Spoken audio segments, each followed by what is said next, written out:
Hello guys, this is a little video that I wanted to make. A lot of you have been asking about my process in doing these Photoshop edits of these talented cosplayers, and I had this video that I just wanted to do, just a small walkthrough of the different layers. This is the very talented Emily J cosplay. Go check her out. Cosplaying as D.Va from the Overwatch game, Blizzard's Overwatch, and I just actually wanted you to show you a little bit of my process here. So this is not a speed edit, but this is just a walkthrough of the layers as you see here. Um, if we just go down to the original shoot, you can see here this is the Emily looking to the side. I wanted already here to do some head-up display type image. So I had to look up and to the side just to have that image of her looking. I had the flash in that direction. So planning a shot is always key here. You can do a little bit with light afterwards, after the fact, but just planning what you want to do is actually so beneficial. We didn't have, of course, the cockpit, the D.Va cockpit. We did have some flash covers, which Emily is holding here. So that was a little bit of a substitute for some mech tech. But what I wanted to do was give this, of course, a cockpit feel. So if I just walk you through the different layers, let's just I did crop Emily here, and as you can actually see, I did add a little bit of a blur effect. So these are all smart objects. I usually work with smart objects. I'm an idiot when it comes to naming the different layers, but I usually work, especially with the main person as a smart object, of course. So cropping is key.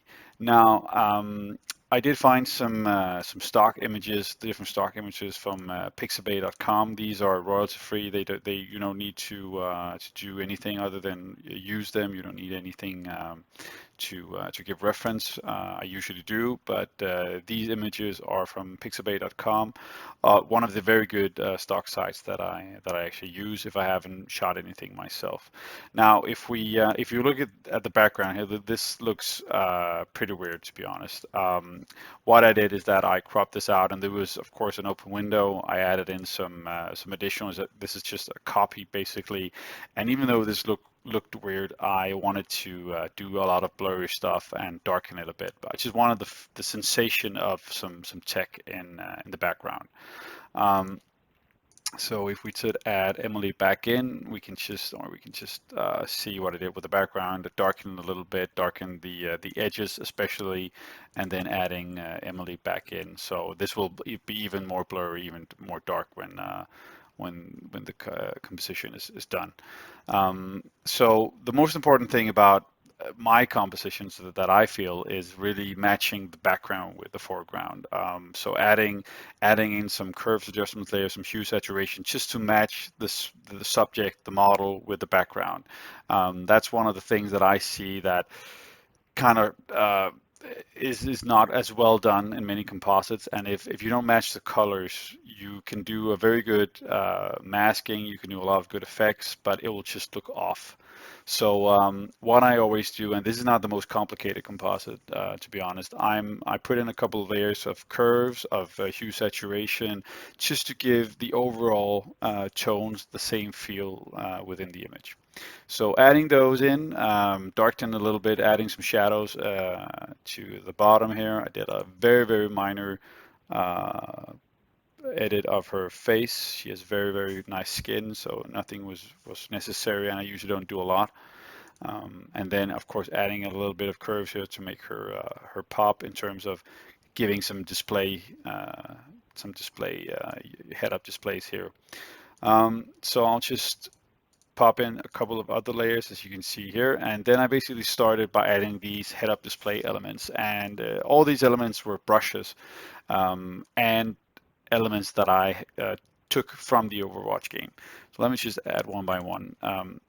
So this is a brush, adding that in, blurring it, putting it on screen mode, and giving it a low opacity. That's basically it, and just giving it a little bit of a mask of not making it seem so uniform in its look. The same here, adding a kind of like a download meter that I found. Adding in, this is actually the the meter from the game, and I realized too late that I was actually I had to mirror this. So this actually should have been mirrored, so she was watching it the correct way. But anyway, that's when you don't think when you do edit. Sometimes that's just what happens. So adding in a few other elements. These are also in-game things that you may see from or may notice that you've seen in the game. Then I wanted to add this grid in. So this is really what she was looking at. This was also a brush. I distorted it just a little bit, and then I moved it up to be here. And the important thing here is just to give it a little bit of masking, not to make it look completely uniform. Again, screen mode usually, and adding just a little bit of transparency too. So the next thing that I did was also adding a little bit of elements into this. So I was imagining she was looking at a target and finding an enemy or whatever, and just adding that as well. And one thing I also added was, if you notice here, I actually added that ring as well on her eyes, just to give that effect of the reflection in her eyes. Then I added a little bit of a kind of a projection element here. So you have this head-up display projection in midair.